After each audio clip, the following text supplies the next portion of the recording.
اس بات کی تفصیل معلوم کرنا کہ شہادت کے بعد شہداء کے کٹے ہوئے سر تو شام لے جائے گئے تھے،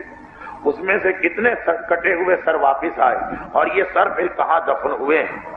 شہداء کے کٹے ہوئے سروں کے دفن کے بارے میں روایتیں بہت زیادہ مختلف ہیں، بہت زیادہ مختلف روایتیں، اور علماء کرام اب تک ان تمام روایتوں کو حل نہیں کر سکے،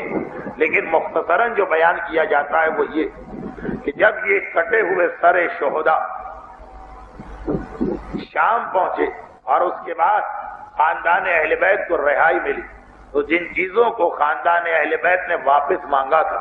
اس میں لوٹے ہوئے تبرکات کے علاوہ یہ کٹے ہوئے سر بھی تھے، اور انہیں لے کے واپس آئے۔ اب بعض روایتیں کہتی کہ جو کہ اہل بیت کی واپسی کربلا سے ہوئی تھی، اس لیے واپسی میں کربلا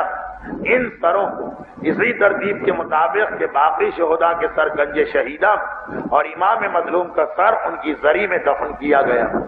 بعض علماء کہتے ہیں کہ نہیں، واپسی کربلا سے نہیں ہوئی تھی بلکہ براہ راست یہ لوگ مدینہ گئے تھے، تو یہ کٹے ہوئے سر مدینے لائے گئے اور جنت البقیع میں دفن ہوئے۔ اور ایک تیسرا نظریہ یہ کہ امام حسین کا سر، باقی سر تو یا کربلا گئے یا مدینے گئے، لیکن امام حسین کا سر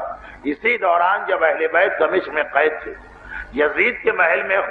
کسی خدمت میں معمور کسی غلام نے جان پہ کھیل کے حاصل کیا اور وہ کربلا تو نہ آ سکا، نجف تک پہنچ گیا اور مولا کائنات کی زری کے قریب اس کٹے ہوئے سر کو دفن کر دیا۔ چنانچہ جب آپ نجف کی زیارت کو جاتے ہیں تو مستحبات میں یہ ہے کہ وہاں امام حسین کی زیارت بھی پڑھنا، کیونکہ ایک روایت کے مطابق وہاں پہ یہ کٹا ہوا سر۔ لیکن یہ 3-4 اقوال زیادہ بہتر علماء نے اس کو کہا کہ یہ تمام کٹے ہوئے سر رہائی کے موقع پہ کربلا لائے گئے اور وہاں پہ دفن کیے گئے۔